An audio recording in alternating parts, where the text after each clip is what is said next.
See lots of folks in the chat already. Amanda has been sitting in here for, I think, an hour and a half. I'm not being funny either. Like, literally, I think she's been here for an hour and a half. Toriano, good to see you in as well. Thanks for joining us early. Patrick Fraley, you've been in here for quite some time. Let me see who else. Hey, Boba Kiln, good to see you in as well. Yeah, we're getting ready here. I am joined by the amazing Courtney, and Robert is with me, and we're going to get started here in just a couple of minutes. So it's going to be a fun night tonight. Thanks, everybody, for jumping in early.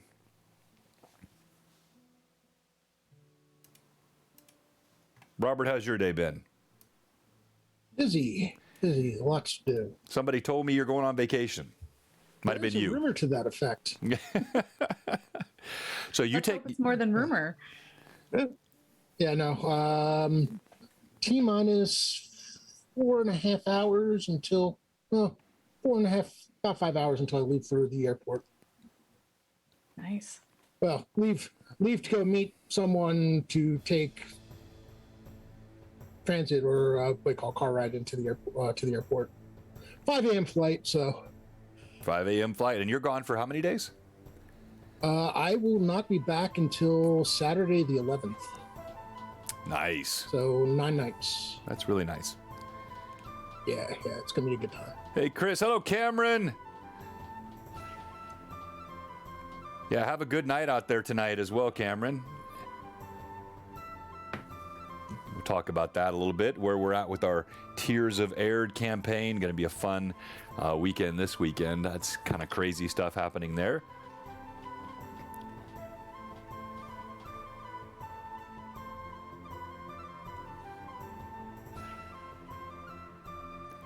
So, Rob, remind me again where you're headed off to? Jamaica. Oh, nice. Not the worst place to be. Oh no, not in February from beats here, New Jersey. Place better. Beats basically anywhere. Fair enough. Yeah, we have a snowstorm today, so Jamaica sounds ideal. Yeah. Well, remind me again, Courtney. I'm sorry, I forget. You're Chicago, is that? No, I'm I'm like central Alberta, Canada. Oh, that's right. You're. I knew that. Yeah, of course. Yeah. I just got cold hearing that. Yeah. Probably a balmy day outside, right? Ugh, it's so snowy. Well, if it's going to be cold, at least getting snow. I mean, what I don't like is when it's cold and there is no snow. That's kind of like you're not even getting your money's worth. Now, that's in Tennessee, where we might get snow 2 or 3 times a year, so we like it. You might feel very different. Snow like every other day. Yeah, so yeah, you'll do without it then. It's been a dry winter here, which has been odd. I'm not complaining, but yeah. Of course, that means I'll come home to like 1.5 feet of snow, which will turn to ice because it'll happen 2 days before I arrive, and My favorite is when like you get like this big dump of snow and everything's so quiet and everything sparkles, and that's just the best. Yes. My favorite. Yes. All right. It's time. We're going to go ahead and switch. In 3 seconds, you will not just be heard, you will also be seen in 3, 2, and 1. Technically, it's like a couple seconds for my cool sorcerer transition. Yeah. Hello, welcome, everyone. It is Blue Box Loremasters Arcanum 106, I think, if I'm keeping track correctly. And as always, I am joined by my lovely and talented co-host, Robert. And tonight, we have our special guest, Courtney of Figuratively Speaking Minis. Courtney, so good to have you with us tonight. And I've told the story a couple times. I'll tell it again about what an absolutely awful individual I was to you 2 years ago. But before we get into that, I do have a couple of announcements I want to go over quickly, and then we're going to get into our chat. As all of you know, we are talking every single time we stream about the upcoming charity stream for St. Jude Children's Research Hospital. My favorite charity. We do this every year. And most of you know we have raised, this is organized by Jay Lord Gazumba, my good friend. This is our 3rd year doing this together, and we have raised over $30,000 in the first 2 years of this charity event. And it'll be a full weekend of streaming. So it's the 17th through the 19th, and I'll just pull up for you each of the different days' agenda. So that first Friday, here's all the folks that are streaming. Here at Blue Box, we'll be taking that slot at 5 Central, 6 Eastern. Great slot right there in the center of primetime for Friday night. And I have a legendary cast that night. I have, of course, Ashlyn, Dollar Store DM, that's going to be playing. John Demon Gun Fuller of Tailspire fame, who drove magnificently last night on our stream. We have Vivi, the DM's Quest, who is also one of our players on Tuesday night and a fellow Canadian. And she is absolutely a rock star. We have Matt from Pharaoh-Born Trading, really cool guy. And I'm finding out how many of you folks really like talk and know each other. It's a very close community. And then we have the legend, Richard Baker, New York Times bestselling author, TSR, OG writer, creator of so many of the feats and classes and things that you love in the game. He's going to be with us that night. Then the rest of the week is still filled with all-star stuff. We have on Saturday, we have this guy right here. He's going to be, well, I went to Sunday there. Hold on, let me bring up Saturday. On Saturday, we have Jay in the morning. Oh no, you're Friday also, Rob. I'm sorry. I'm Friday at 10 a.m. on the second show. That's the one. So Friday at 10 a.m. and you just players. Right, you just rounded out your guests today, and so that's fantastic. So that'll be 10 o'clock, and then Troll Lord Games, and then us, and then we'll raid into Fabled 42. And then on Sunday, we wrap up GM Workshop, Wily Hobbit, then I'll be streaming my Tears of Aird game. So let me just talk about that for a moment. For those of you that haven't seen it, on Sundays now at 1 o'clock, we stream in the Troll Lord Games World of Aird. And really fun players there. Rachel, Cameron, Thomas, and Jenny. They have been, first time I've ever done this, first time I've seen it done on Twitch. They started out as children, 11 and 12-year-old children. And so they had a backstory, but then they also played out part of their backstory in-game for about 10 sessions or about 30 hours of role play. This will be this Sunday their final session as kids. So the transition will happen. They will be making a fast forward in time of 7 years, and there's a reason for it in game. If you watch, it's all going to make sense. But Click, Dahlia, Mila, and Duke have been amazing, and you will see them for the final time as kids at 1 o'clock Central. We'll probably do a 4-hour stream that day because we have a lot to get through. Then on this Sunday at the con, we'll be playing Tears of Air during Greyhawk Mega Stream for St. Jude, and they will all be adults. They're going to cosplay, and you'll be introduced to the adult versions of these 4 players. It's going to be a lot of fun.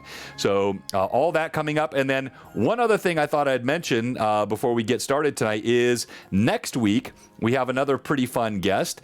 This guy, Bill the Master Crafter. So you saw one approach to crafting a few weeks ago with Ashlyn, Dollar Store DM. Bill, of course, is the man of fame who creates all of the sets for Jay. Lord Gazumba, if you think Jay does anything, no, he just has that big room. Bill does all the hard work, and you can tell Jay I said that. So Bill's going to be with us next week, and it'll be a fun conversation on some of the elaborate crafting techniques and the stuff that he does. So with all of that covered, of course, tonight, our star guest, Courtney, thank you so much for being with us. My pleasure.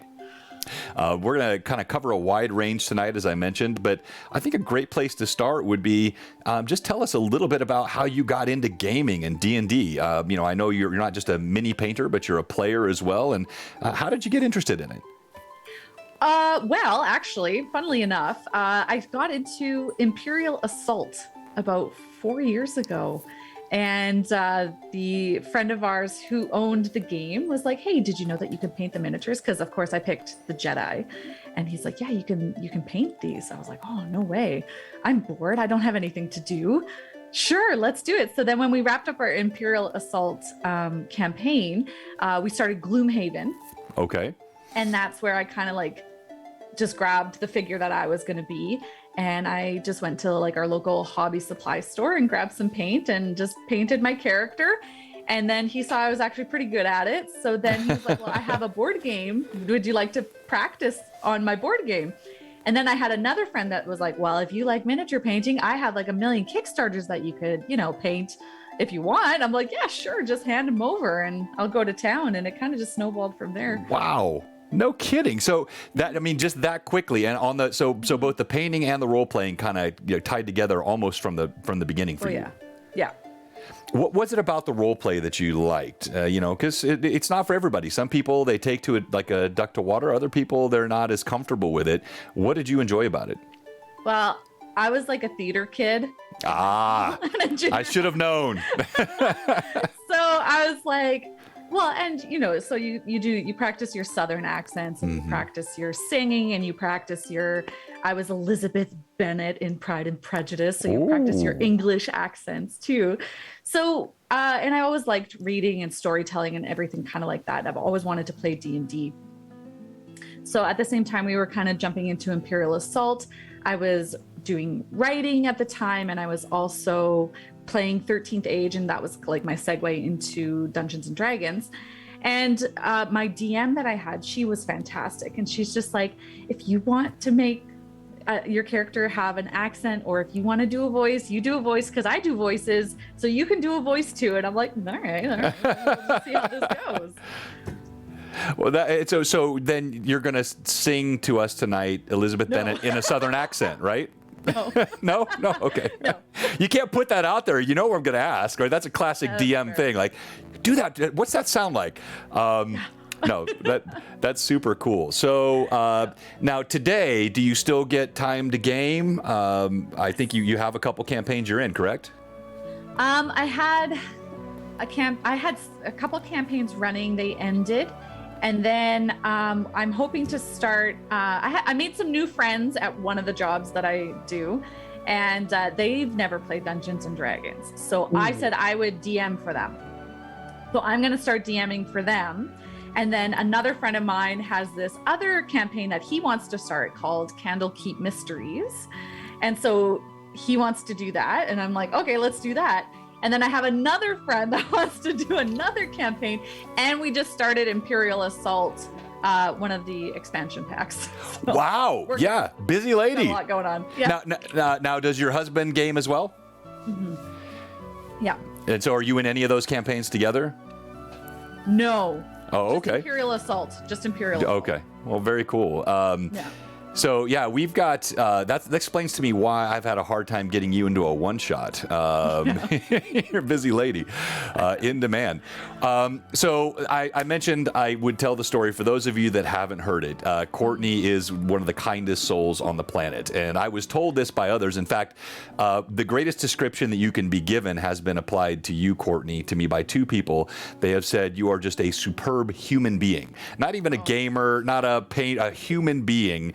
And I experienced. You're making me blush.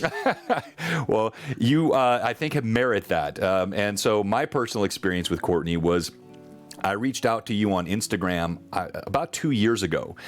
Blue Box was really just getting started, and I forget how I found your stuff. Your paint was really cool. I messaged you in IG and said, hey, I'd love to talk, maybe have you come on a Loremaster's Arcanum or run a one-shot together. I forget what I said.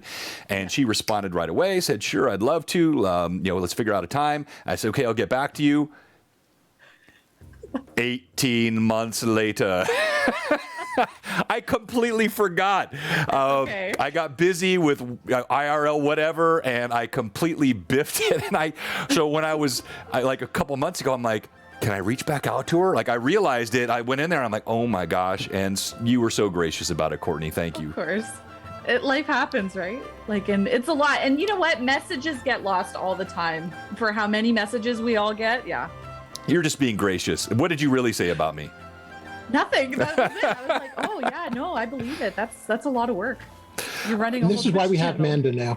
Yeah, exactly. This is, and actually, so Manda's part in this was I went back into Instagram and I saw what I had done, and I wanted to reach out to you. So I talked to Manda, and Manda's like, oh, I know Courtney. She'll be great about it. You can go ahead and reach back out to her. I'm like, are you sure? So yeah, she did. She encouraged me. No. Manda's my bestie, so she'll help you out. That's the only reason you're actually talking to me, huh? You would have blown me off too if it hadn't been for Manda. No. Okay, so yeah, Robert, that's exactly right. Thanks everybody for John who. Yeah, exactly, Pat Draws. So we're going to switch over and I'm going to start pulling up some of your work. We're going to talk a lot about minis today, your projects. So there'll be a slideshow running and everything you're seeing, Blue Box folks, on the screen, these are all of her projects and all of her work. You can see it on her website and her Instagram as well. And Courtney, before I jump in with some of my questions, let me go to Robert. Robert, you also are quite familiar with her work. Let me have you kick off with a question that you'd like to ask Courtney before I jump into mine. Well, I actually kind of answered the one question I had, was whether or not you're playing in person or online or a mixture of both. Yeah, I tried online, especially like during the pandemic and stuff, and it's not for me. I need to like be in the room. So like, yeah, Zoom D&D doesn't work for me very well, unfortunately, but I much prefer in person. Yeah, you know, that really, sorry, go ahead, Rob. I was gonna say it's understandable. So it's definitely not for everyone. It takes a little, even it took a little getting used to. I think with me it was more of it's what I have, so make the best of it. Oh, for sure. Yeah, totally. Yeah, I think, so I have both. I play, my Sunday game is all in person here in the room, and then my Tuesday game is all remote. I don't know. I do well with both. I like both. They're different though, and certainly I do enjoy getting around the table and just playing a game and having everybody there in the room. And certainly there is a different ambiance to that and a connection that you can get that's very difficult to do over Zoom. But with that said, the facility of Zoom and the ability that people can be sitting in the comfort of their home or their living room, if there's elements, they don't have to brave them. If they just got off of a meeting, they can they're maybe less likely to have interference. So I've seen it work both ways, but I'm with you. I think the end game is a lot, or in person's a lot more fun. Yeah, and just like tangible. It's I like to say that I'm like one of the most extroverted introverts. Like, so I don't get recharged by like, playing separate from people. I get recharged by playing with people, and I get into it playing with people. You have to be like right beside me. Otherwise I zone out and I'm just like. So you're saying I'm already boring you? No, no, but you know what I mean? Like, it's almost like when you're with people, it draws you in. No, absolutely. Yeah. Go ahead, Rob. There's an energy in the room. Yeah. I was also having a good chuckle when you mentioned all the Kickstarter miniatures, because Amanda will tell you that I have it was no longer a draw opportunity or potential. It's now a basement of potential. Oh. Much potential. So much potential. Yeah, Amanda doesn't like us to get on ourselves or critique ourselves. She calls it all potential. So, all right. So let's jump in, and as we're going through the art pieces here, I guess one of the first questions would be, when you stare at a piece of plastic, where are you looking for inspiration from? Artwork commonly? Are you thinking of examples that you've seen? Does it just come from a natural sort of color palette in your brain? Did the gods just touch you with this? Where do you get that inspiration from? A little bit of both. Sometimes if it's a particular piece that I get to have free range over, so like my own stuff, for example, like I've got this guy on my desk right now. So I pick up this piece and I haven't seen any artwork for it. I haven't seen anybody else's work for it. So I get to just decide what I want to do with it. So I get to pick my favorite colors. And what I've kind of learned about myself throughout the years is that I have a very particular palette. It's very earthy. It's very muted tones. I don't usually work with neon colors or anything like that. So that's where my inspiration comes from, is from nature. Like, I have boxes of moss on my wall. Like, it's green, it's brown, it's tan, it's like muted reds, dull yellows. Those are my favorite colors. So I kind of really leaned into that with my own personal projects. And then with projects for clients and they obviously pick the colors, but if they're just like, oh, I really want this to be bright, well, then obviously I'll pick brighter colors for them. But usually I lean towards more earthy tones for myself. Yeah, and I see that in a lot of your art, which I enjoy as well. I don't really like the cartoonish effect, which I know is that is a certain style, and I'm not suggesting that that's better or worse, just my own stylistic preference. And I see that a lot in your work. It's very earthy. There's a realism to it while still being playful. There are a couple pieces that I saw in here that are just, I mean, they're all incredible, but they're just mind-blowing. In fact, I had one I wanted to ask you about. I'll pull this guy up here. And part of it is, it's fantastic camera work as well. But this, what is this, first of all? I should know. That's I don't Wendigo. Oh, okay, yes. Yeah, and it is freaking awesome. Yeah, that was a speed paint. I wanted to get that done as fast as possible so I could bring it to a con. So I just whipped that together in a couple hours and threw it on my table. It's speed paint, huh? Yeah. Yeah. Pat draws, how did I hurt? What words did I use that hurt? No, actually, Pat, when it comes to artwork, that's different. I do love your colorful art. I'm talking about my painted minis, not the art. Pat draws, if you've seen his stuff, is very, very colorful. And I know, we're all laughing, like just a couple hours, my speed paint. Yeah. Don't flex on us like that, Courtney. I'm sorry. I'm teasing. All right, so Rob, any follow-ups you had on that? I was just looking at the Hobbit hole, and that's just, amazing. Thank you. That one's a little bit of an older piece, and I know that if I were to do it now, I'd like change everything about it. I was going to actually just dismantle it a couple months ago and just like break it all down. I gotta ask, what would you change? Because that's what would I change? Yeah. I think, so Manda, Mystical Unicorn Painting, she got me a static grass applicator as a gift. And so I did the Hobbit hole before I had the static grass applicator. So I would have done static grass much taller and thicker and fuller. And I would have actually made the door a little bit more vibrant, a little bit more Lord of the Ring-esque, more saturated colors, I think. That makes sense. And when you talk about let me pull this guy up here. I don't know, something about this wizard I found very arresting. It's got a really cool color scheme, the highlighting of it. Talk to us, like when you start with a mini like this. I see some of the layering, I see the highlighting, I'm guessing dry brushing. Maybe take this guy as an example and talk through. No dry brushing, so that was really not dry brush. That's all like flecked by hand. It's stippling, cross hatching, layering. We've got. I'm sorry, can you speak English? What? No, it's super stippling simple techniques, just like layered on top of each other. All right, can you walk us through just like, I don't know what stippling is, cross hatching? I think I can talk. Cross hatching is the little tiny X's, and then stippling is the little tiny dots. Okay. Yeah. And so you're just taking your brush and you're just tapping the point of the brush. Yeah. And then so all the white flecks that you can see, that's stippling at a larger scale. But there's some cross hatching closer to the bottom of. Would this be where my cursor is? Would this be cross hatching? I'm seeing here on this. Cross hatching and stippling there. Oh, okay, and both. All right. And then. And so this is a figure from Loot Print? I forget. But it was it was so dynamic, and that's what I loved about it. I love his facial expression. So when I get a piece like this, again, like I'm using very muted colors, very earthy tones. To me, I want him to look realistic. I don't want him to look too fantastical because I want to anchor it in a little bit of reality.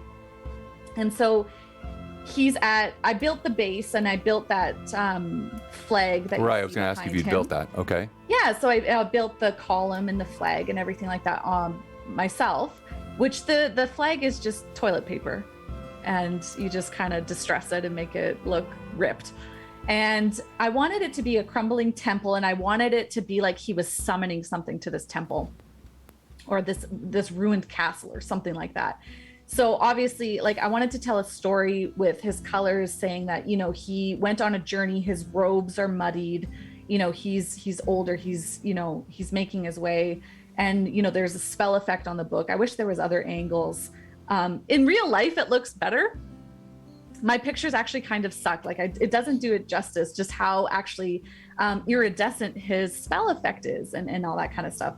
And his owl, and it's just fun. And it's like, you read books about, Lord of the Rings and Gandalf, right. and you read about the old wizened wizard, and like you play these characters in D&D, and you want to see them, you want to touch them, you want to maneuver around their world.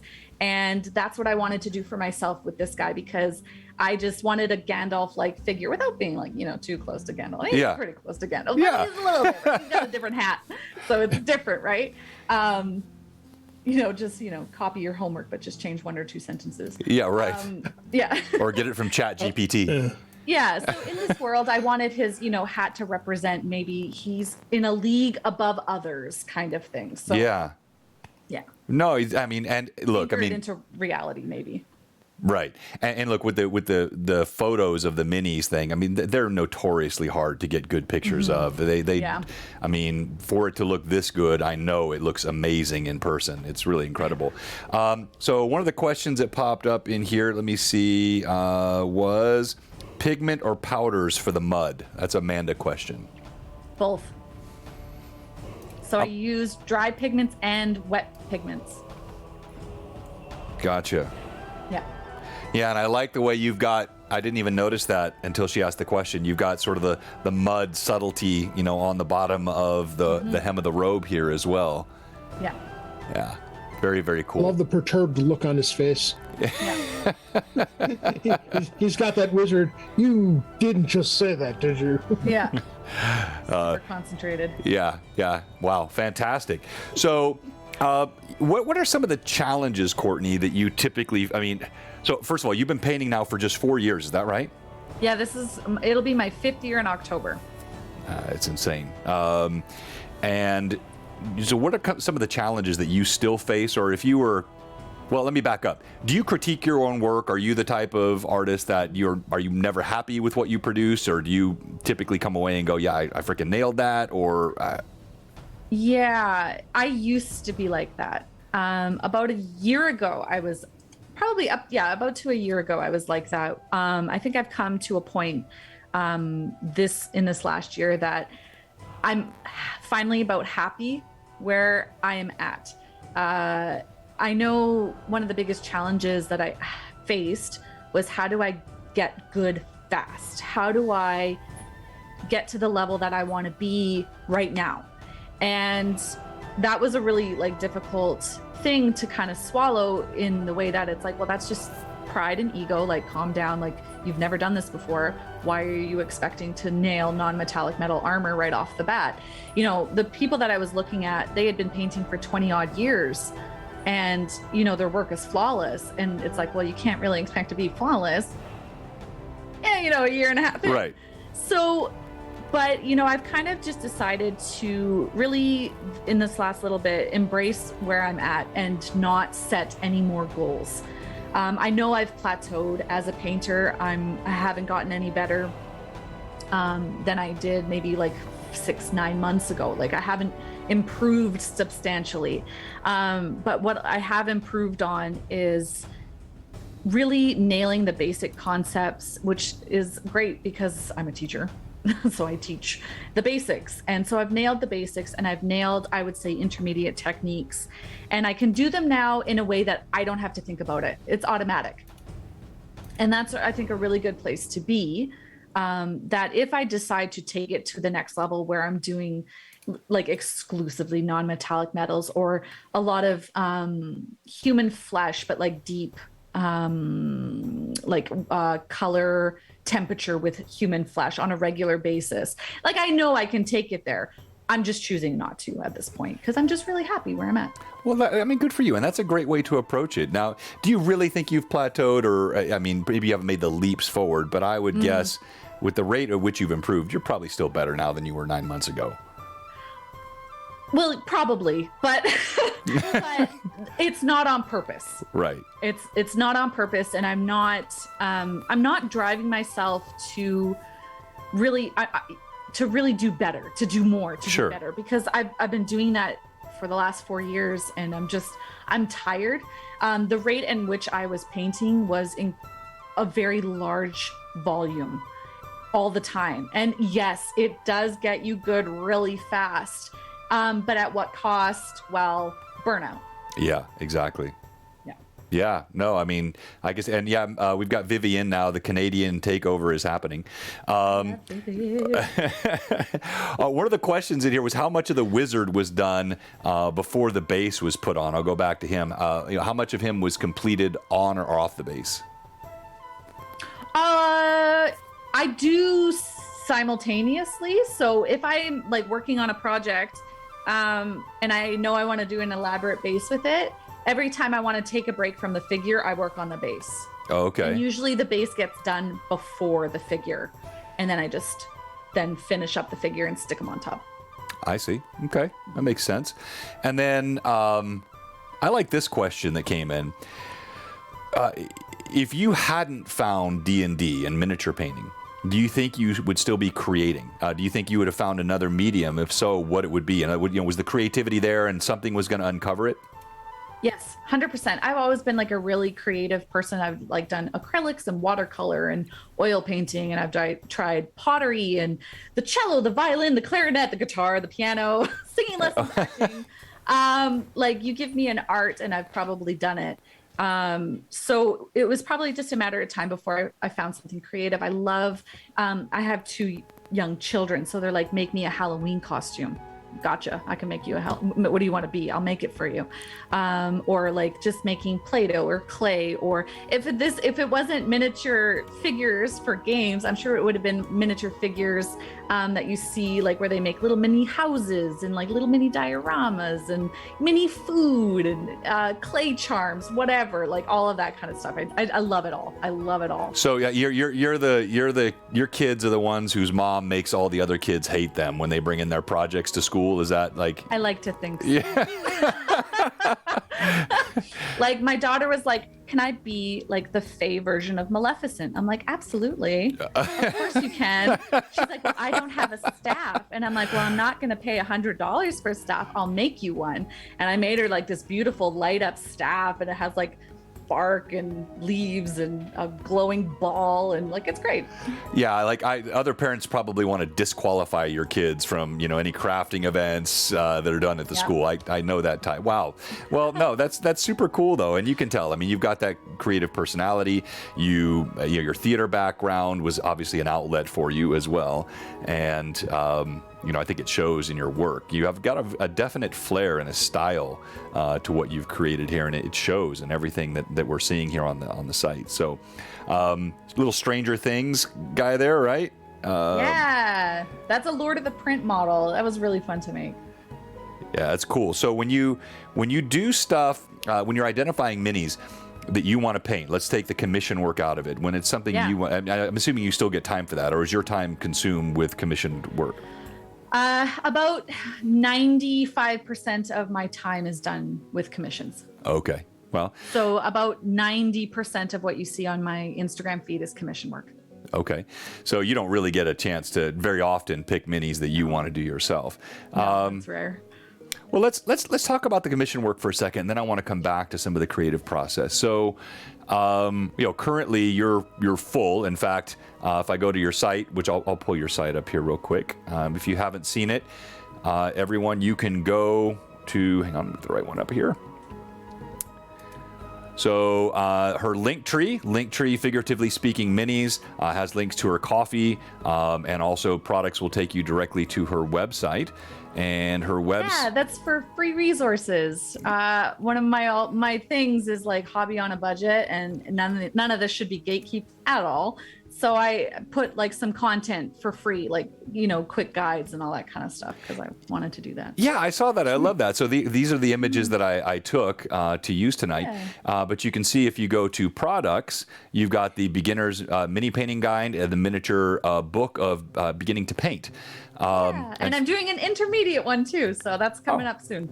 All right, so everybody go and check out her website, and you can download those. And also on your coffee, I noticed it made reference to anyone that subscribes. I think you get like early notification of things that are coming out.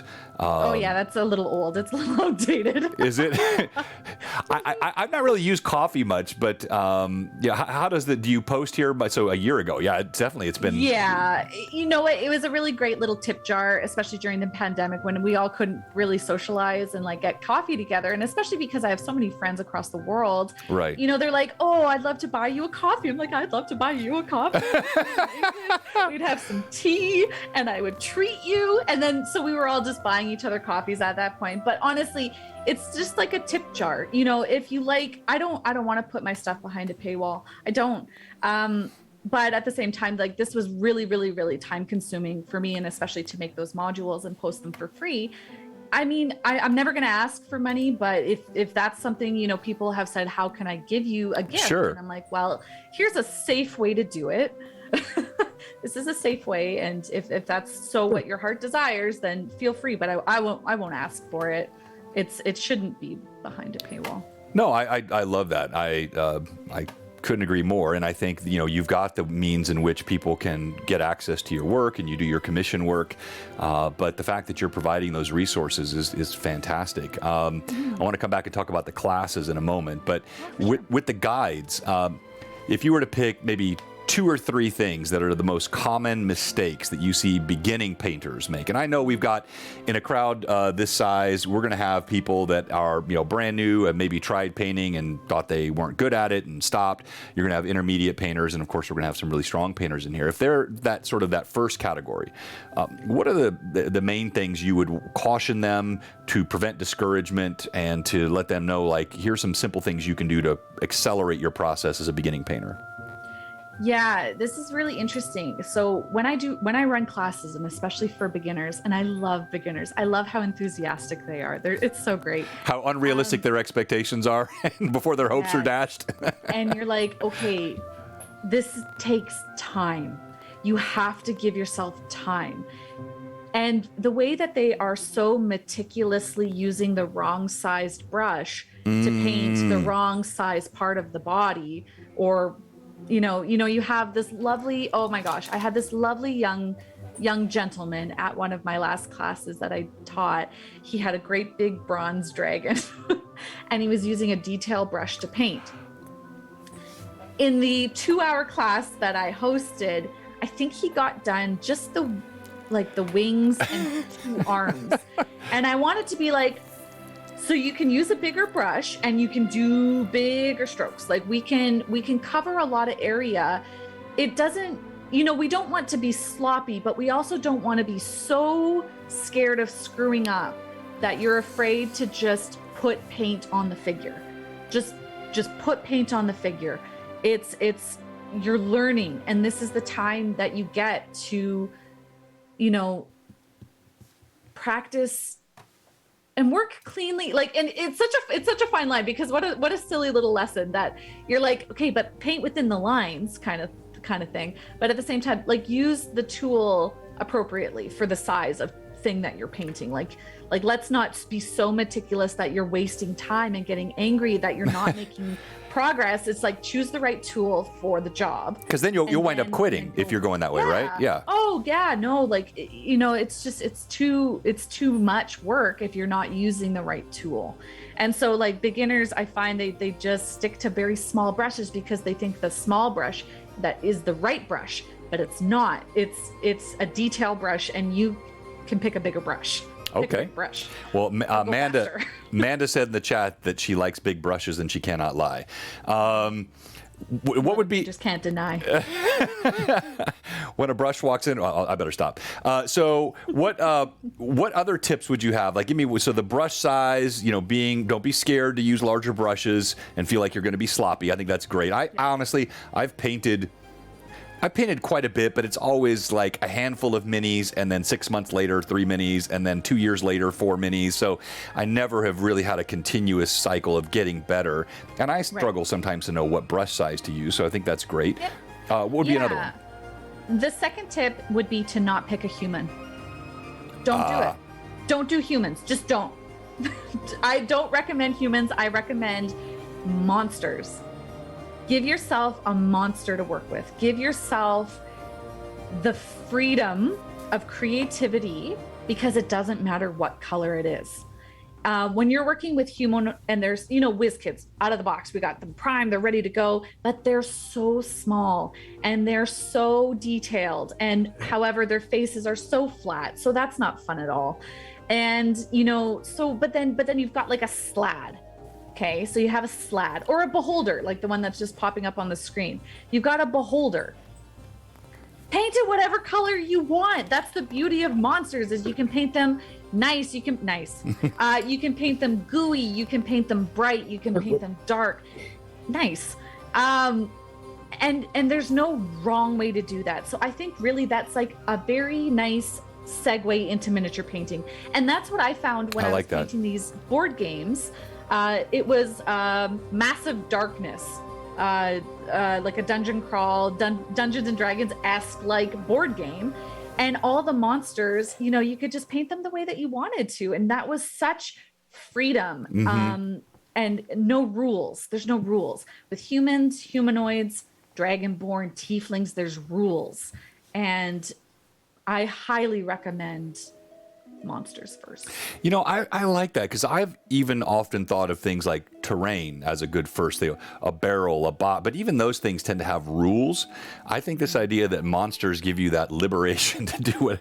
No one can tell you your monster's wrong. Exactly. I think that's really cool. So one of the questions that it popped up and left was the kind of paints that you use. And I did want to ask you a couple of questions about paints. I've got some of the ones that I use here. I've got kind of high-level categories, the Army war painter stuff, these guys. I have a lot of the Citadel paints, and then these turbo things here, turbo dork, whatever. Super dork. But the question that came up in the chat was how much of what you do is using actual mini paints versus like Walmart paints and kind of basic other types of acrylics. So for about the first 9 months, I used just Michael's paint pots. Like it was like that little string of little pots that come on a string. I used that for about 9 months. And then I deep dove into Citadel paints. And so now I use exclusively miniature paints. My favorite brands are, I've got like P3, Citadel, Pro Acryl, and that's pretty much all I use. Actually, funnily enough, I love Vallejo air brush paints, but I brush them on. Like they're great for the airbrush, but I also just brush them on. Okay, you know what? So that's actually good. So I have here, I'm glad you said that, because I was going to throw these guys out. I bought an airbrush. I used it once. I said, I am not going through the setup and breakdown of this. I do not have the patience for it. And now I have all of these airbrush paints I was going to throw out. So you're saying I can... No, don't throw them out. Okay. They're fantastic. They are so pigmented because you have to dilute them to get them through the airbrush. So they have a really nice pigment quality to them that I love. I love airbrush paints. But aren't they watery, or do I need a? Oh yeah, they're watery, so they're already thin. I see. You don't have to thin them. So yeah, airbrush paints. Well, you just saved me from throwing out a bunch of paint. Oh yeah, don't throw them out. Okay. They're gold. Yes, ma'am. So on that same paint subject, I want to ask you one other question. And Rob, I'm as I am wont to do, dominating this conversation. So please jump in at any point. Thank you for the. Yeah, you're right, John. You always do look. Wind them up, let them go.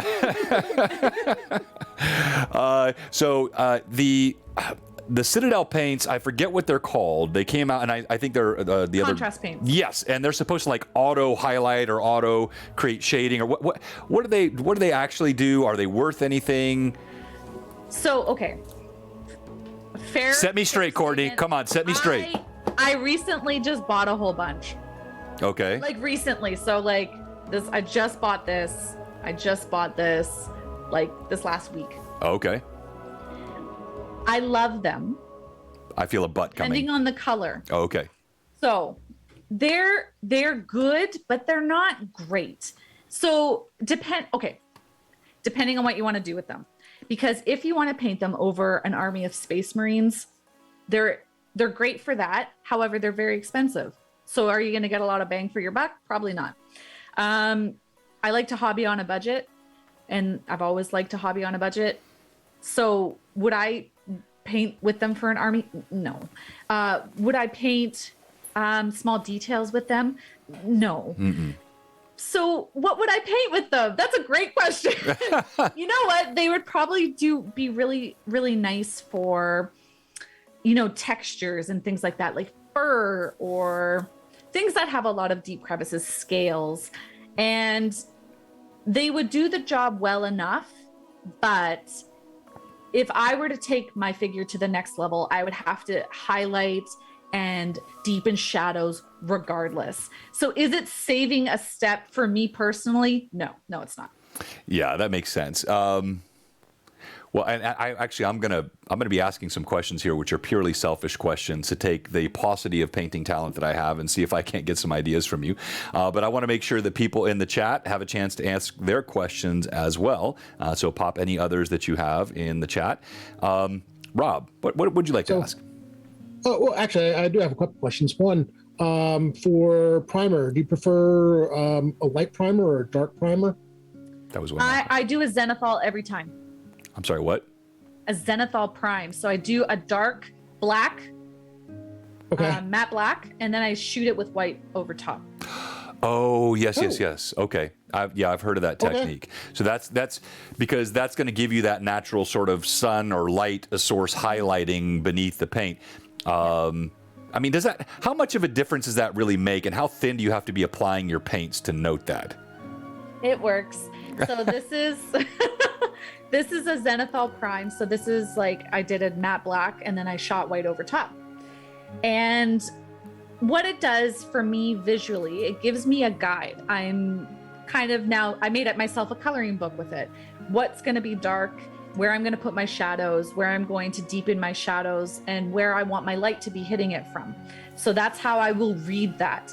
Now, will my paint cover over these? Yes, but visually I have that in my brain hole to remember. All right. So when you're saying zenithal, is that a brand name? No, that's just a technique. It's a technique. Yeah. Can Amanda, can you put that in the chat so I know how to spell it? I'm assuming it's an X, or is it a Z? I don't know. Zed. Oh, Zed. Okay. Z-E-N. You are Canadian. Zed. Zed. Zed. What's the American one? Would you say Z? Z. Yeah. Zed, there we go. Thank you, Amanda. All right. So, and that's irrespective. So, I was going to ask that question. Thank you, Rob. I thought, do you do a dark base so you naturally have or dark primer, so you have the shadows, and if you go a little bit light with your paint, you already have that pre-made shadow. Or if you're doing, for example, my wife was painting the other day a figure that had a bright yellow dress, and the feeling was maybe just prime the whole thing white because it's all going to sit, yellow is going to sit much better on the white than on the dark, even in the, how would that matter? I would actually paint the cloth, if you want it to be bright yellow, start with a pink base. A pink base. Yeah, not white. White will be really difficult to paint yellow over. Okay. So is that in your guides? Yeah. Okay. All right. I'm going to download those guides. I've actually watched Manda do that. Yeah. With, one of her Marvel Crisis Protocol, her Wolverine. I would yeah, never. I've done a lot of Marvel Crisis Protocol as well. So yeah, I think it was Brent from Goobertown Hobbies. He, I think, was one of the first people that put up a YouTube video about painting yellows, and how to get really nice, rich, deep yellows, and how to do it quickly, because yellow takes forever to paint. And it's really difficult to get a solid yellow out of like 2 coats. So, you put like a nice bubblegum pink, or, like a nice blush pink underneath, you get a nice brighter yellow. Interesting. Well, there's something else I've learned. Now, one of the things that I struggle with sometimes is when you're layering like that, are you, so the zenithal, is that a spray? You're just spraying it with like a... Yeah, okay. I use just the rattle cans real quick. The rattle can spray. That tends to give you a nice thin coat. But if you're using that bubble gum, I'm guessing you don't have a bubble gum spray can, so you're... No, you're painting that on. So then how do you prevent losing detail when you're putting on, that many layers? I guess that's my paint is too thick. In thin layers, yeah. You're working fairly thin, like for that base layer. I like to tell my students you're working with like a consistency of like heavy whipping cream or like melted milkshake. Okay. That's your consistency for your base layer, and then it gets thinner from there. Okay. And then Manda was, because I had some of these paints, as I mentioned, they sit for a while, and I needed to thin them, and she warned me about over thinning with water. So you don't want to break apart the chemical formula with water too much. So that's why you can add like a thinner medium, glaze medium, and different things like that to help the pigments stay together so that the paint will flow really nicely and stick on your figure. So Amanda wasn't lying to me then. All right, that's good to know. No, Amanda knows her shit. No, it's fine. So Robert, you had, I think, another question before I jumped in on the priming stuff. Well, it kind of goes backwards a bit. And you mentioned that you're like really, really full, just almost completely working on commissions now at the moment. But I was curious because you mentioned that you felt like you had plateaued. But you've been doing this for 4 or 5 years or so. Do you ever, I don't know why we've never asked this before, but do you ever go back to like some of your first minis and things that you've done and say, I want to take another shot at that? No. Okay. And the reason is, I would never repaint. Well, firstly, because I don't own any of them. Right, you're selling them all. I don't have access to any of them. But no, for example, okay. I did a Howl's Moving Castle a couple years ago. I recently did another one that I just sold, actually. So that was awesome. And I did them quite different. Now, I was like, well, do I keep the newer one because it looks way better than my old one? And then I was like, well, I guess I could just repaint the old one. And I've never repainted an old model before. And that's because I feel like it is what it is. And if it was good enough to finish and let go, then it's good enough to let go. Okay. We're not revisiting. Okay. Yeah, that makes... I like it. And if someone came to me and said, can you do another Howl's Moving Castle? It would be even better than the second one. But would I go back and repaint the second one? Nope, I'm not going to do it because that was good at that time. And when it came down to that Hobbit hole, thinking, oh, I should really redo it. Well, you know what? I just bought another Hobbit door, so we're just going to make it better the second time around. And it is what it was at that point in time. And I can be like, wow, I got so much better than that at that point in time. Like, what a great time stamp. It's a timestamp. Yeah. And I don't, it makes me sad when people like want to repaint their stuff. I like that. Yeah. So that you can't see your point in time progress if you're whitewashing what you've done in the past. And that's really cool. Yeah, I think that's a great way to look at it. I was just curious because it occurred to me that, I know where I am and I know how far I've come, but there are times when I look at some of the original first ones I've done, and some of them I think came out great. I love them. And then there's some I'm looking at that and it's like, yeah, I don't know what happened there. Yeah, that's fair. Like, you know what? I have like an army. I have like a Death Guard army for Warhammer. And when I first started that army, well, I've improved since I've started that army. So now I have like a drastically different looking army. But I'm like, you know what? I'm not going to go back and repaint those other ones. It'll all blend. It'll all be fine. And it's a timestamp. And it just shows that, look at the progress that you made, but also like be proud of what you've accomplished. Sure. Yeah. I love it. I love it. Rob, anything else on that? No, that's that for the moment. I'm good. Okay. So I wanted to follow up with a few of mine, but there is one in chat. Do you recommend wet palettes for thinning and blending? Yes, 100%. I am a wet palette train rider. I love the wet palette. I think it's such a great tool, and especially for beginners when you are slower at painting, you want to take your time. You don't want your paint to dry out because now you're just wasting money. So yes, I love wet palettes. Now, does it have to be an expensive one? No, it doesn't. Just grab yourself a sponge and a Ziploc container from the dollar store. Just use that. That works just fine. And that's what I used for a really long time. And so, I noticed in the chat, like, do I use acrylic inks? Yes, I do. I use, I've got like Dollar and Rowney acrylic inks. And sometimes if I want to thin my paints down to like spread out the life of my bottle of paint, I add some ink to it.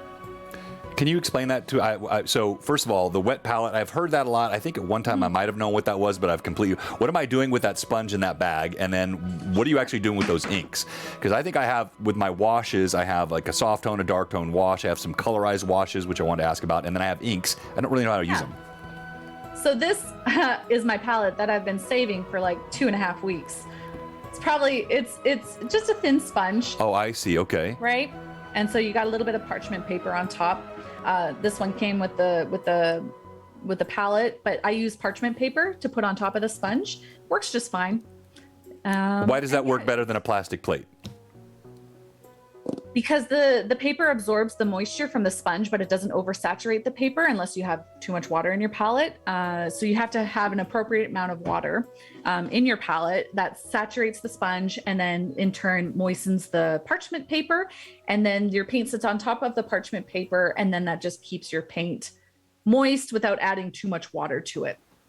I see. And thank you for answering that without making me feel stupid, even though I saw that look flash across your eyes for a moment. No, it's how do I explain this in a way that, isn't on my level? Yeah. No, up to you. Hey, I did hear something else though. So I already, of course, about is the most common way to identify the Canadian. The Z was it, but I heard something that I didn't realize this. You sounded exactly like Vivi when you did this, and I didn't know this was a Canadian thing. You said it. Can you say 100%? Say that again. 100%? Yeah, you sound just like Vivi when you say that. Well, you threw it in there. I forget what Rob asked, and you were like, "Oh yeah, 100%." It sounded like Vivi. It was like absolute doppelganger. Vivi's 2 provinces over, so we've got a different province. It sounded the same. So coming back to inks, and as we're going to inks, I mentioned this earlier, but for those that are joining us late, I know Jay's going to kick off his pre-stream here in about 20 minutes. I want to make sure we shout this guy out. He's in the chat tonight, Bill the Master Crafter, and let me find it right here. And Bill's going to be joining us, and what I love about this picture of Bill, he is rocking the Blue Box hoodie. Bill, you look great there. And as everyone knows, this is phase 2 of my 10-phase plan to get Bill to move to Nashville so that I will have all the benefit of his crafting. Jay's stream will shrivel up, and I will have stolen his talent. So everybody help me with that. I don't leave New Jersey. Thanks for being in with us. And Bill's going to be on the channel next week at this time, and he's going to have a tough act to follow with Courtney. That is for sure. All right. No, I'm thinking Bill and I should become friends because if he builds terrain, I build terrain too. Well, you know what? I tell you, and yeah, absolutely. And he's got some pretty cool stuff that he does. If you've seen any of his terrain, we'll have a bunch of pictures of it. It is absolutely wicked. The Canadian Z sounds much the same way as the Danish Z, by the way, which I guess is you're saying it Zed. I just remember Zed as like one of Superman's villains, if I recall correctly. That's Zod. all. Zod. Yeah, that was it. Zod. John. I got. By the way, John, if you're going to try to steal Bill, you're going to have to knock out a couple walls in your basement because his first crafting project will just. Hey, I've got my home theater here. You've seen it, Rob.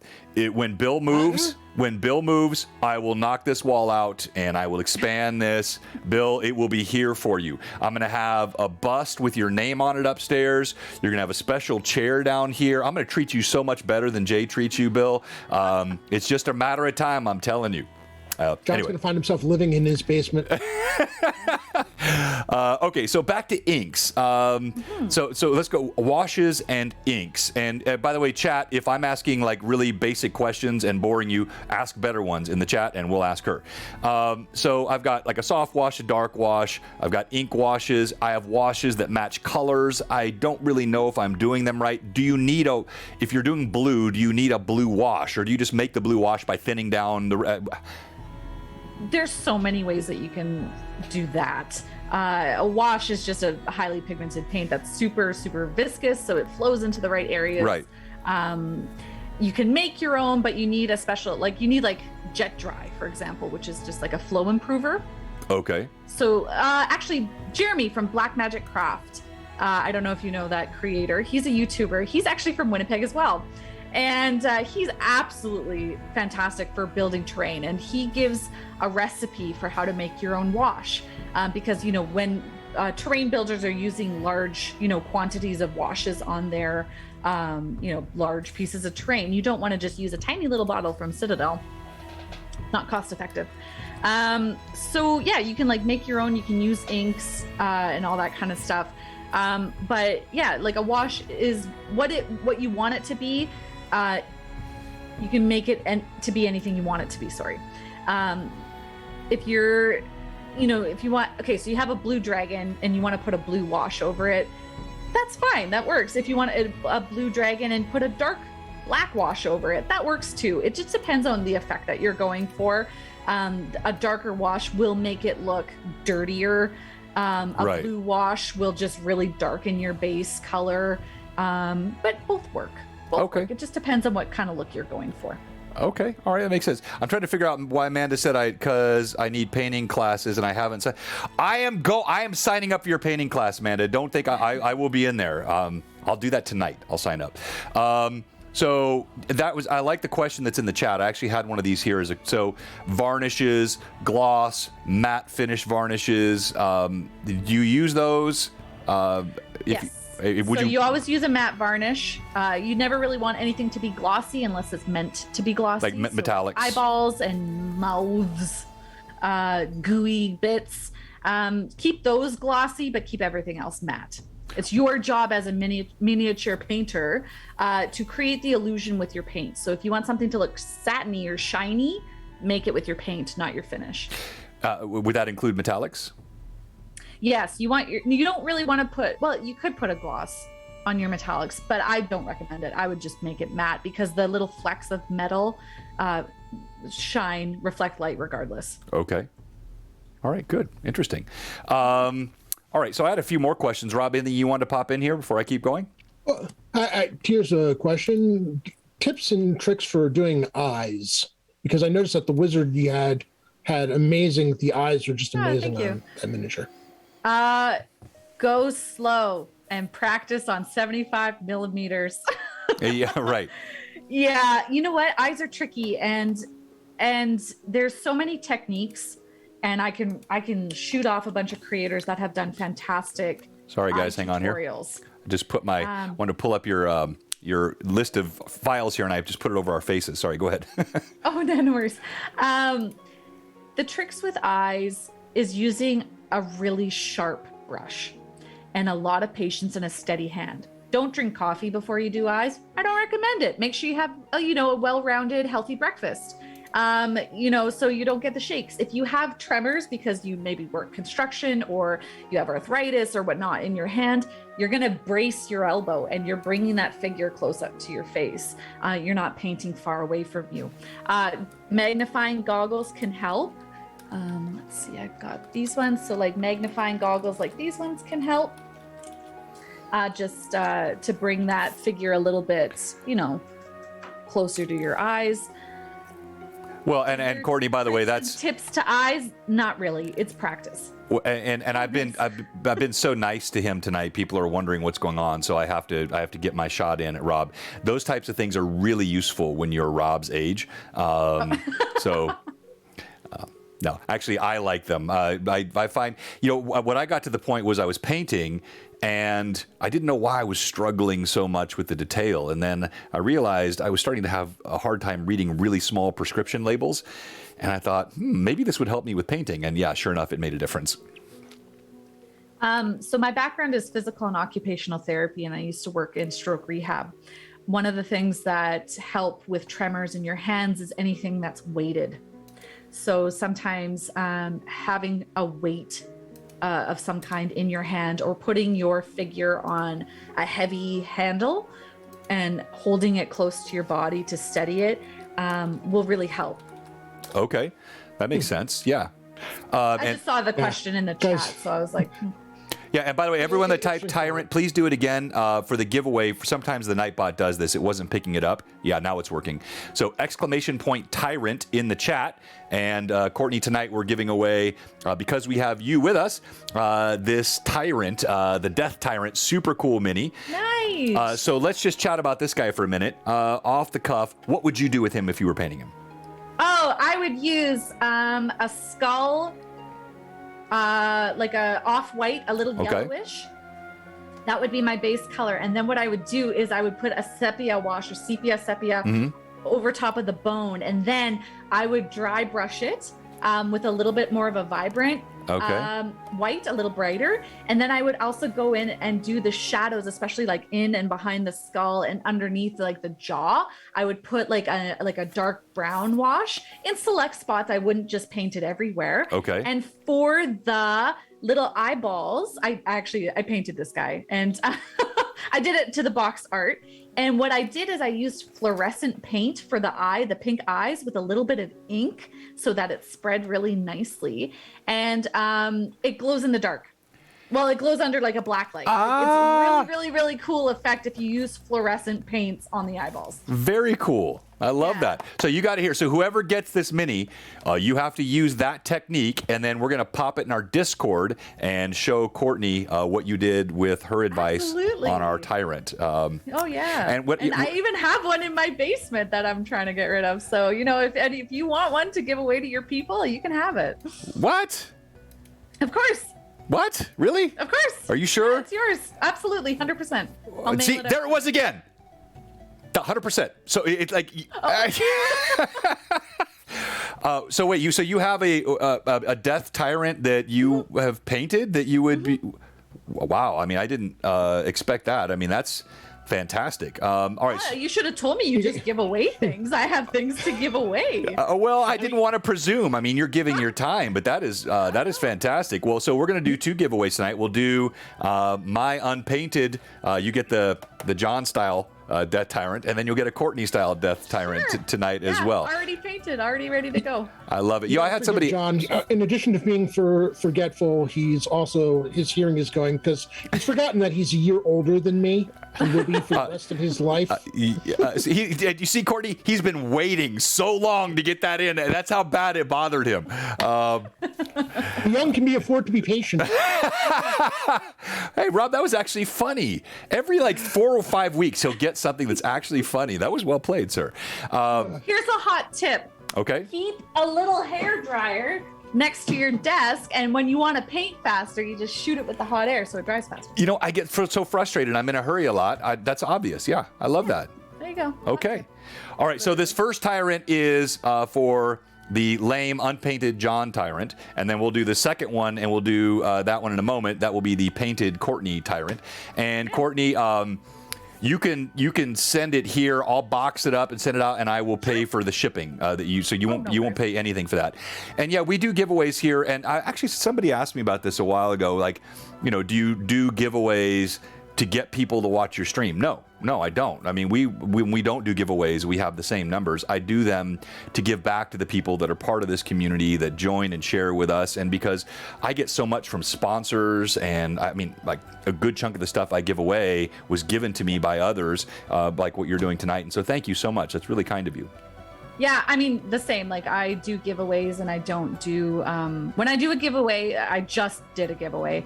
I don't do you have share, subscribe, what, all that kind of stuff. I'm like, you know what? If you're here, thanks for being here. Yeah. Some stuff. Yeah, absolutely. Here's some stuff for being here. Some stuff. Actually, I mentioned, so we're going to do this for yours. Let's go ahead and give away the first one. And then I promised we would do a roll-off tonight, Blue Box style for... we'll do that for yours. So the winner of the unpainted Tyrant is, and you still have time, I'll give you 10 seconds. Type !Tyrant in the chat. We'll give you 10 more seconds. And while I'm getting ready to do that, Courtney, I want to come back and talk about your classes. Sure. All right, there we go. 4, 3, 2, 1. All right, you're in, Jester. You're in, Boba. All right, here we go. The winner of this guy is Natasha, I've got to send something to Iceland again. I just sent her something last week. Oh, that's awesome. Yes, Natasha and August, they're awesome. They're always in my chat, and they keep winning, and I keep having to send things to Iceland. I literally sent something out, 2 days ago to Iceland, and now I've got to ship out to Iceland again. Oh, that's There's got to be a point at which you can get a rate to send stuff to Iceland, because, yeah, no doubt. My shipping department, a.k.a. my wife, is going to have words with me. Okay, so hang on here. I'm going to set up this next one. So for the... Courtney, how far is your basement? Is that something you could grab real quick, or? I could, if you give me like 2 minutes. 2 minutes. Not even. Give me like 39 seconds. Okay, you got it. 39 seconds. Hang on. I can insult Rob for that long. All right.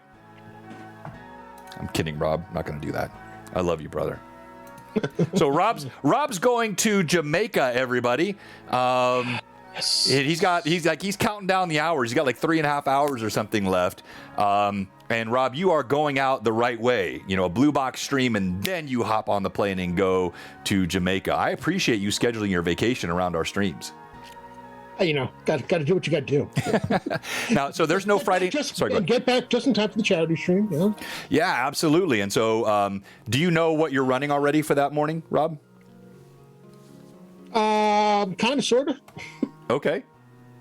Let's put it this way. I got asked the question, is like, well, what kind of adventure is it? It's like, yeah, well, okay, it's going to be wilderness and probably a bit of a dungeon crawl.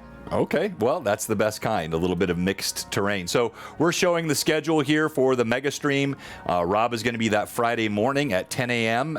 Eastern, 9 a.m. 9 a.m. Central. And then Blue Box will be running at 5 p.m. Central, 6 p.m. Eastern that Friday to kick off what will be an incredible weekend and really important. So, oh, look at him. He's so pretty. Okay. So he does have, he works under a black light. Oh, you know what? I'm sorry. My Nightbot broke, Courtney. You're just going to have to give that to me. Oh, yeah? I can't, it's not going to work for me to do the giveaway. I'm sorry, everybody. No, I'm kidding. All right. So we need to know if there are allergies. If there are allergies to what, Natasha? What? I don't know what she's asking me. What did I miss there? We're going to... Oh, you're going to send you... I see. You're going to send me a box back, and then... You don't have to do that. But no, there are no allergies. But no, you don't have to... You don't have to do that. Prelude Gavin on Monday evening, the 13th. Okay, that's cool, Jay. So there'll be a charity stream Prelude on the 13th on Jay's channel, and you'll want to check Jay. And I want to just offer Jay my condolences in advance to the early notification that Bill will be relocating. Jay, I'm very sorry. All right, so now last couple of questions. So exclamation point Courtney in the chat. Exclamation point. Wait, it's not working. Hold on. So everybody, let me refresh it again. It's being a bit recalcitrant this evening for whatever reason. So let me refresh and paste. Not yet. Don't type anything yet.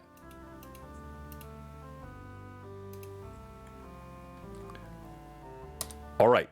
Try typing exclamation point Courtney in the chat now. Not Tyrant again. Tyrant is done. Exclamation point Courtney. That's long. No, it's a long name. Giveaway is a lot longer. We do giveaway a lot. Hang on here. Let me spell it for you in case anyone's. All right, and let me double check to see it's registering. These are so cute. Okay, there we go. It's working now. Courtney, realize that giveaway and Courtney are the same number of letters, right? No, actually, I didn't. Is it? I didn't count them up. I don't think. Is it? No, it's not. Actually, no, it's not. Yeah. No, it's not. Is it? COERT. No, wait. Yeah, it is. You're right. It is. That's funny. All right. So back to the questions. Did we have anything else in the chat, Amanda? I don't think we did. I had a couple more that I wanted to ask. So when you are doing commission work, how do you do like your QC process for what the client has recommended? Is it just you just go off of your instinct? Do you go through iterations with the client? Well, you'll show them, or how do you run that? Yeah, so I basically just when I meet them, if it's a person that I don't know, then there's a questionnaire. And it's like, okay, what are you expecting? What kind of quality? What kind of basing? Do you want basing? What kind of scale of basing do you want? But what it really comes down to is, do you want this to look like box art? Okay. And a lot of people just want it to look like the box art. That's a basic paint. Unless if they say, no, I want to put it on display, then that's different too. So it kind of, the pricing and scale kind of varies depending on what kind of quality they want. And if I have the colors for it, which I've got a wall of colors. I'm pretty sure I have the exact colors that anybody needs. Right. But if I have to go out and get like a specific color, for example, a lot of Warhammer players, they want a specific color for their army. If I don't have that specific color, they have to pay for it, kind of thing. And then they get to keep the bottle of paint after I use it. But we basically, just kind of go through what they're expecting, what they want, and what they're doing with the model. And then we kind of just take it from there. Throughout the process, I send them base painting halfway through, just about completed, fully complete. And in between those times, it's like, how is this looking? Do you want to change anything? What are your thoughts? And if they're like, no, that's fine, keep going. Or if they're like, actually, that jacket, can it be darker purple? You're like, sure, because now's the time to do it. Because once I'm finished and it's varnished, I'm not doing anything else to it. Like, it's done. It's done. So, yeah. All right. I want to follow up on a couple of points there. We're going to do 3 rolls for this giveaway. So when you see your name pop up, you have not won yet. And I hope, Natasha, I'm teasing you. I will ship to Iceland as often as you win. It's my pleasure. You don't have to send me anything. So we're going to roll 3 times. I'll roll once now. I'll roll again in another moment. And then a little bit later, I'll roll a 3rd time. And then, Courtney, do you have a D20 anywhere handy? Do I have a D20 handy? Yes, I do. Okay. All right. Yeah, because we're going to roll off. You, Rob, and I will roll off to give away the Death Tyrant here in just a minute. All right. So the first entrant into our Painted by Courtney. Didn't even know we were going to do this tonight. Incredible. Is Lando the Archmagi. Lando, congratulations, sir. You are in the giveaway. We're going to roll, as I said, dice for that, so you have not won as of yet. I'm checking to make sure. Yep, I see you in the chat. You must be present to win, and you are, my friend. Okay, so back to the commission work. I won't ask any follow-up questions to try to discern if the answer is yes, who it would be. I have a friend who does commissioned artwork.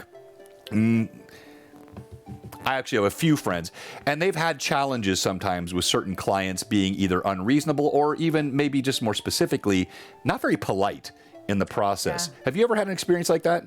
Yeah, I've had, luckily, like 2. That's it. Out of all of the commissions that I've done. I've had people scoff at my work. I've had people say that I charge too much, that I charge too little. I looked at your rates. You don't. You do not charge too much. I like to think I'm on the cheaper side. Mm-hmm. I like to think that.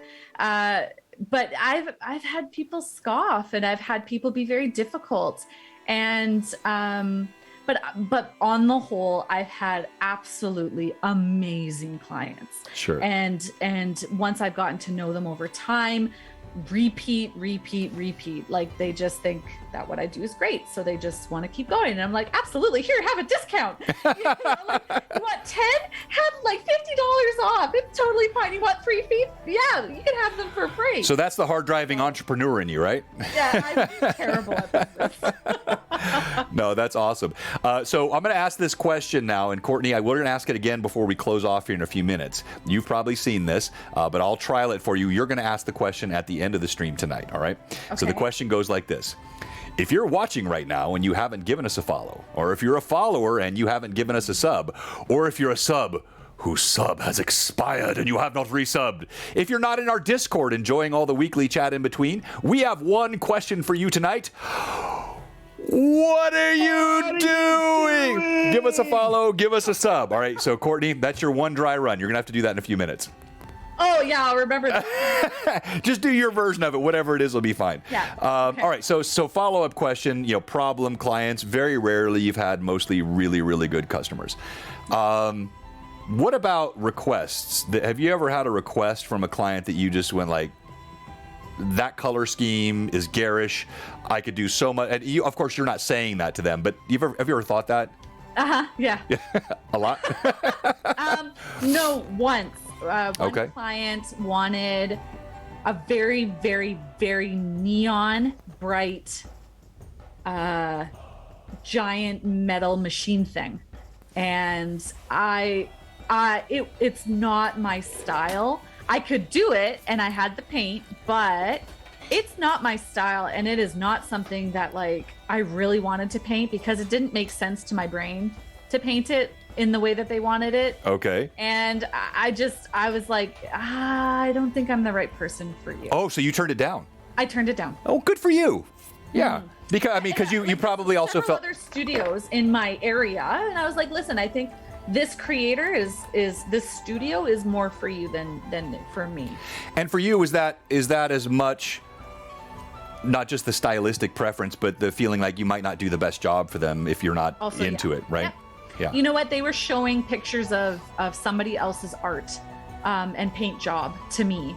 They're like, do this. I want this exact thing. So it was essentially copying another person's free-handed art on a figure, and I couldn't do it. That makes sense. I didn't want to do it. Yeah, well, good for you.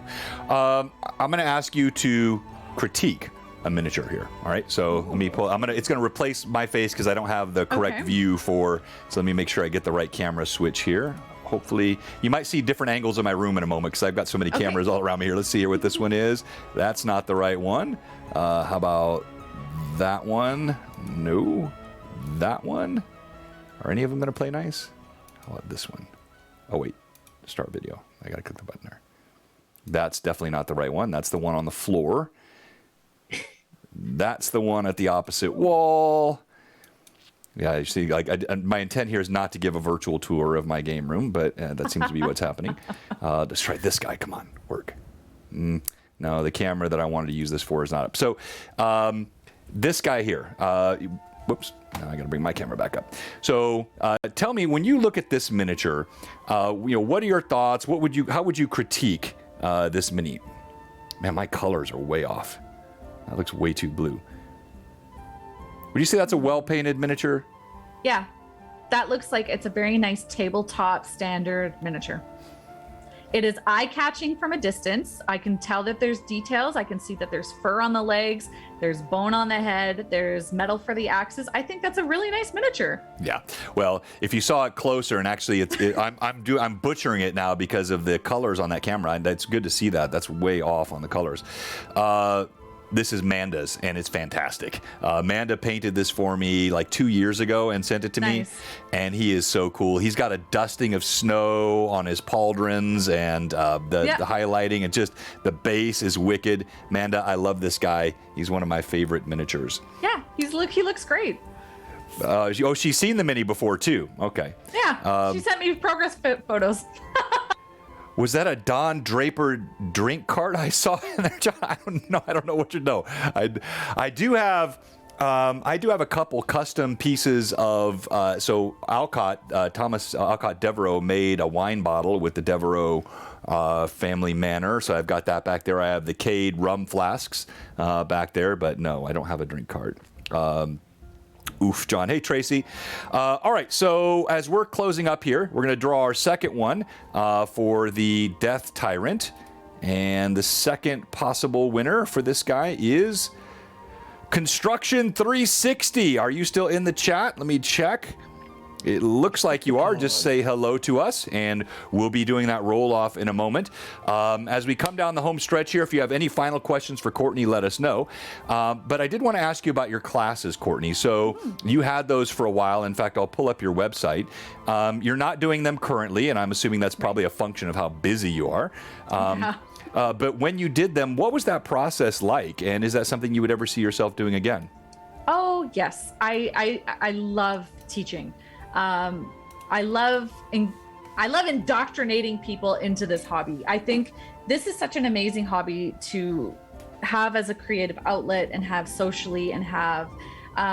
It should be zen. Like it's a really nice place to be. So my classes, you know what? I started teaching classes when I was only about 1.5 years into painting. We had a local game store that was looking for a teacher, and just happened that my husband was like, my wife paints, and he's like, does she want to teach? And he's like, I'll ask her. And so that's kind of how it happened. And then I kind of went around my city and I taught classes at different cafes and different locations that had hobby spaces. And I did like online classes as well, individual coaching and whatnot for that. But my classes, to start off, I was just doing beginner classes. Okay. Which were really great. It's just basic, right? You know, you're just getting paint on the miniature. You're learning what the tools are. You're learning why you do what you do. Super simple. You know, and people kind of just want to know, like, well, where do I get paint? Well, let me tell you. And, you know, people also, when they start the hobby, it can be really, like with anything, it can be really easy to get caught up in, well, you need to have a fancy handle, but you don't. And you need to have the good quality paints. Well, you don't really need to. You can paint anything really with acrylic paint. Depends. And so I kind of wanted just to teach people that aspect of it. I wanted to teach children and, you know, be a part of that too. So that I've done children's classes and beginner adult classes. And then it morphed into, I'm like, okay, well, I'm good enough now as my own, you know, painter. I can teach layering. I can teach crosshatch, stippling, wet blending. I can teach how to paint skin. I can teach how to paint a bust. I can teach how to build terrain and bases. So then the classes started getting bigger, bigger, and bigger, and, you know, a wider variety of topics. So by the end of it, I was teaching beginner 1, beginner 2, intermediate 1, intermediate 2. Then we got busts, bases, terrain. Wow. What technique do you think you find hardest for people to pick up or for you to teach?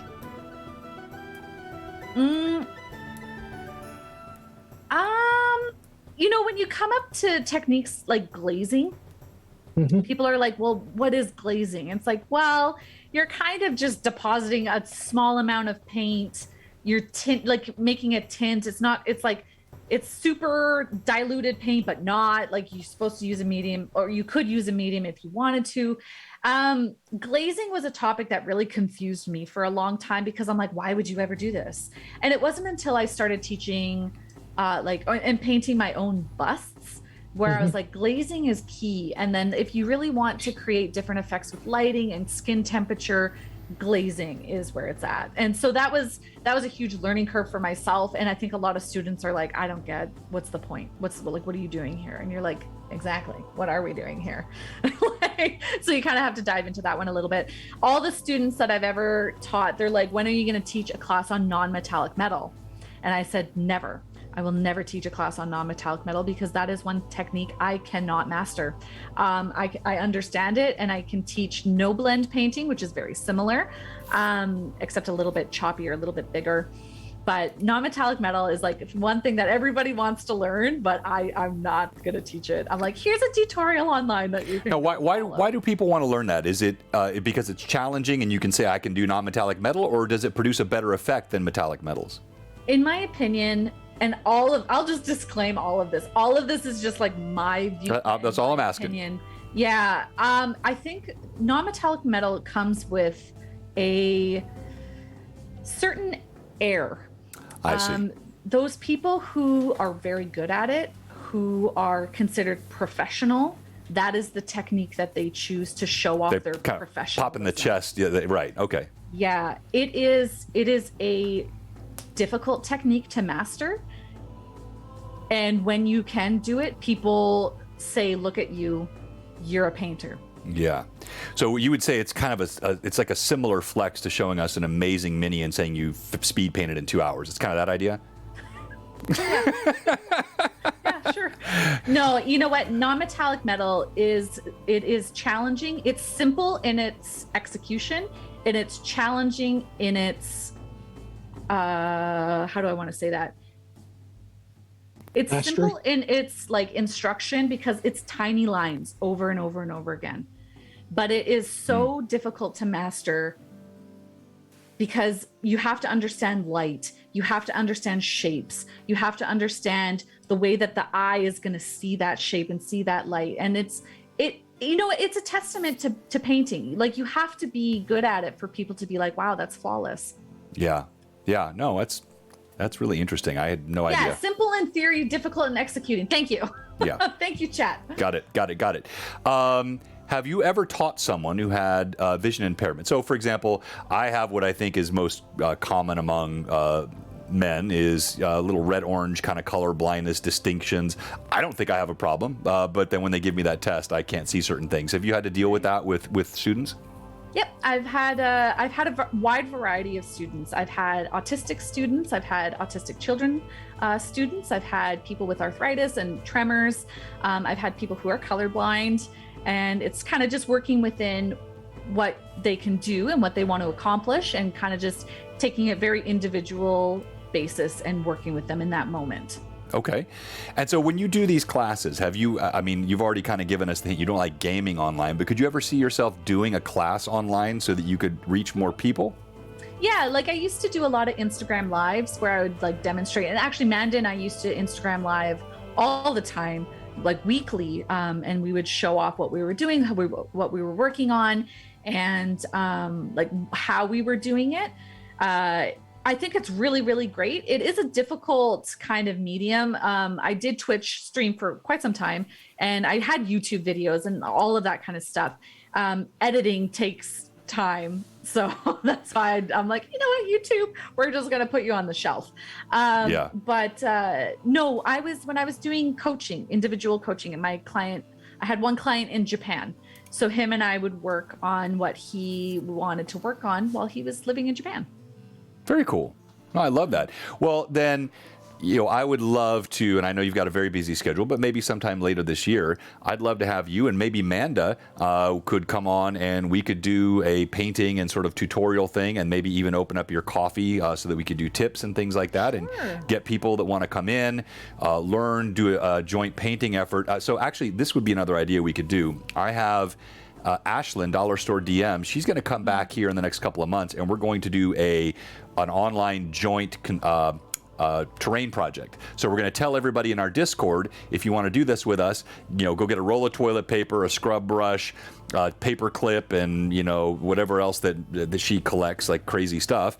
Get that, have that ready that night, and we're all going to build this together, and then we're going to post pictures of it in our Discord. I think it would be a really fun thing to do a painting, you know, project and tutorial, maybe with you and Manda, and do something like that. Would you be up for that? Manda's like, speed paint challenge. We did that already, Manda. We've done that. Okay. Well, yeah, we'll do that, and we'll do it here, and maybe we have some giveaways associated. We'll find a time in your calendar. What does booked look like for you with commissions? If you're full for a week, do you close commissions? If you're full for a month? A month. Yeah. Gotcha. I usually book off about a month. And that's generous. Like I said, I'm a pretty fast painter, but like I like to give myself, just because of my schedule, just a big window. So, and sometimes a commission could be up to, 100 figures. So, it just depends. And the minimal amount of figures that I get per commission is about 6. So really? Okay. It's never just one. It's always batches of stuff. So I one other thing I wanted to talk about before we close, but that was kind of my last question, was, painting large sets of minis. Thank you, Greg. Mm-hmm. Large sets of minis. Like, what are some of the obvious tips that you can use to speed up painting? Bill said the army painting is brutal. He would know.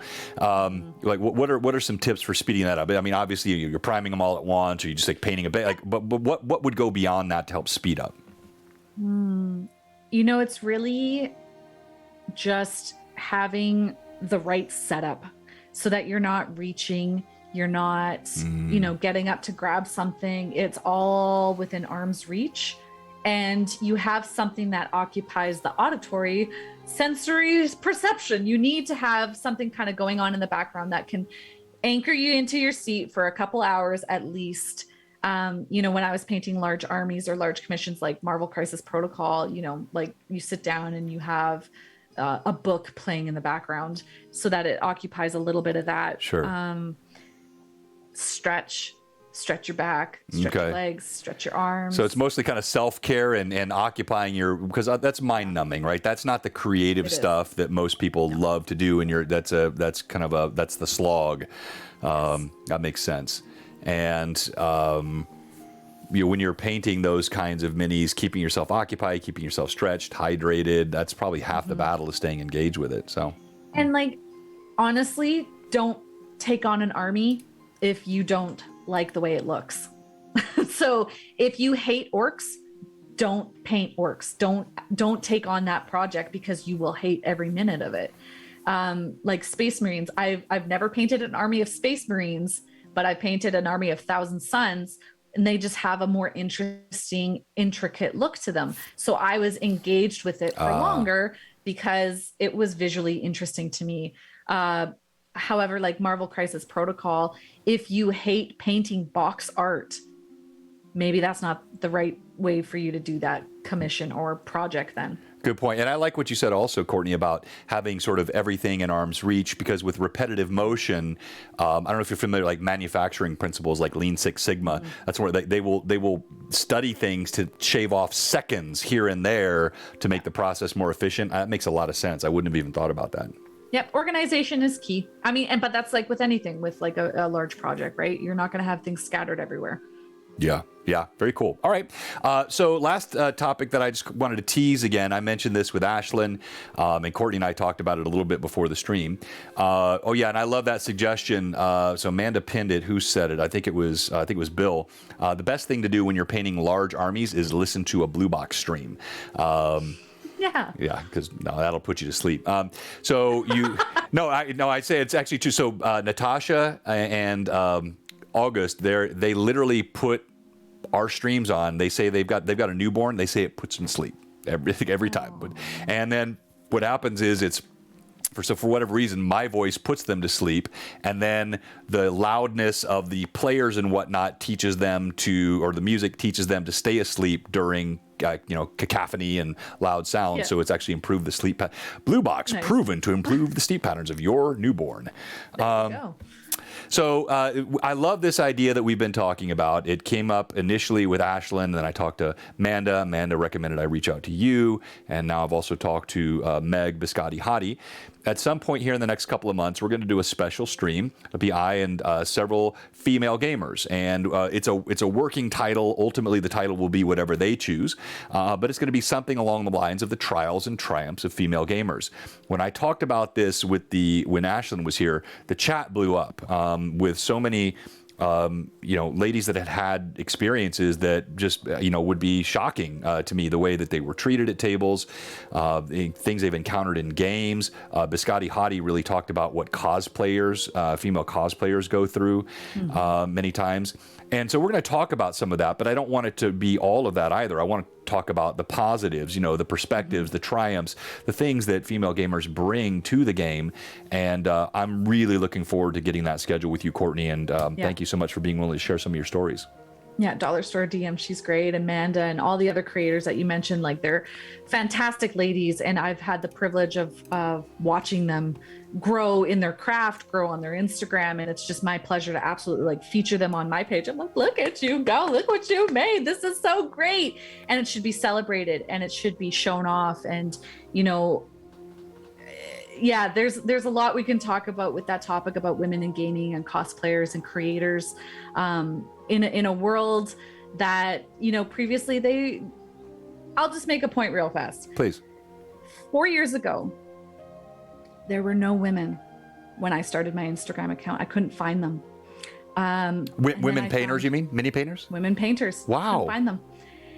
So I found one and I followed her immediately. And then I kept looking. Then I was like, oh, maybe this is a lady. I couldn't tell. And then I followed that lady. And then I followed a couple more. And I have to say, from that first year to this day, I have watched this explode. Wow. And all of these fantastic female creators or female identifying creators, it has been my absolute pleasure to be a part of this. And I've seen it explode, and I've seen women come on the scene and just flourish and set an example and teach. And it has been amazing. And I'm so thrilled that in just 4 years, Wow. It's gone from like minimal to now every other one. Wow, that's fantastic. Yeah. I want to definitely talk more about that when we have you back, and some of the causality behind that, and also the impact of that, what it's brought to the, because I know it has, brought value and changed things in terms of, what's out there, the types of products that are being delivered. That's great. Okay, so quickly, let's do our final entrant into the giveaway and pull up my Nightbot here. So we have Construction 360. We'll give that to you, Rob. We'll give Natasha to Courtney, and then I will take whoever this third person is, Sierra Echo. Sierra Echo, I don't know that you've ever been in a giveaway. Are you still with us? I don't recognize that as a name that's been in a giveaway. It looks like you're in the stream. The name's still there. Yeah, I think you're in. Just say hello to it. Yeah, all right, outstanding. So we'll roll off for you in just a moment. Before we do, so we have one question that we want to ask them, don't we, Courtney? Yes. Yes, we do, don't we? And I remember all of it. All right, so it's pretty simple. Follow, sub, or resub. That's it.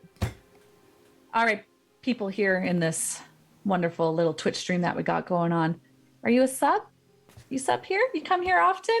You should sub if you're not. What was the other part? Follow. You need to follow. So if you come here a lot, you should follow this wonderful, wonderful stream, don't you think? You should follow BlueBoxRPG. If not, we have one question for them. Right, if not, we have a question for you. Are you ready for the question? Are you ready for the question, Courtney? No, I remember the question. What are you doing? There we go. What are you doing? What are you doing? Bravo! So well done, Courtney. That was outstanding. I appreciate that you jumped right to sub. Yeah, I know. Yeah, she went right to it. There we go. No, your theater background shone through in that, Courtney. Well done. All right. We do have a question though. Yeah. How do you feel about coming down to Nashville in May? Oh, you know what? If Vivi comes, they could come together. I could travel with Vivi. Yes. Talk to Vivi. I want the Canadian contingent. Oh, we will roll out the red carpet. The dynamic Canadian duo. I love it. Bullwinkle, but in real life. The dynamic Canadian duo, and I'll roll out the red carpet. I'll give you Bill the Master Crafter's chair. He won't be here for it. Nice. Yeah, we would love. Net one, the unpainted one. Oh, I'm the shuttle from the airport, so. Oh, nice. Oh, that's right. You're right. I'm sorry. So we need to do one more. Is that right, Amanda? Natasha won the unpainted one. I'm getting them. So do we need to do one more? Oh, we have Lando. That's right, Lando. So you're going to take Lando. I'm going to take Sierra. And Rob, you've got Construction 360. All right. So I'll go first. You're going to roll 1d20. I'll tell you what I get. All right. For Sierra, I have a 7 on the die. Not too hot. All right. Go ahead, Rob. All right. Let's see. 17. A 17. Okay. So Construction, you are in the lead. Okay. Now for Lando. Here we go. Lando, let's do this. Let's do it. 11. All right, Construction 360, you have won. Make sure Amanda has all of your information, but congratulations. That is the show them again. Show them what they've won. Here, you get a painted one that glows under a black light. So Courtney, I'll just, we don't need to wait. I'll give you his information. You're going to send it to John Birchfield. That's it. 313. No, I'm teasing. No, it was a joke. It was a joke. I was trying to, I'm going to steal the mini. All right. So we're going to go ahead and we're going to raid Jay. Rob, do you have any final questions for Courtney? No, like I said, just mentioned the Blue Box Con was the one mention. Yeah. We are now up to 38 badges sold. Yeah, so it's already our biggest Blue Box Con ever. And nice. We're going to have to, pretty soon here, we're going to have to shut it off because it is at my house. And so there's limited, but we've got space here. But and then we're going to go, the last day you can go to the Renaissance Festival, which is 10 minutes from my house. It's a cool Ren Fest. Or we've done that 2 years now. This year it's our third annual. We're going to make a pilgrimage to a really cool game store that's about 30 minutes from here, and we're going to have like multiple tables set up. They're going to be painting stations that Amanda's going to be running, and then we'll have like 5 or 6 gaming tables most likely based on our current sign-up rate. So, hey Amanda, do you need some paint? You can have some paint. I got lots of it. Courtney, I want to say thank you. Thank you from me. No, our pleasure. And on behalf of the entire Blue Box community, we admire what you do. You're a super talented lady, but also super friendly. And you are, as was said, a superb human being. Thank you so much for being with us tonight. And we look forward to getting to have you on a couple more times here over the course of the year. Anything that we can do, let us know. And again, thank you for not ghosting me after I failed for 18 months. Never. All right. We're rating J now. Friends now. All right. Thanks, everybody. Have a good night. Blue Box signing out. Bye, everybody. Bye. All right. And let me kill the stream.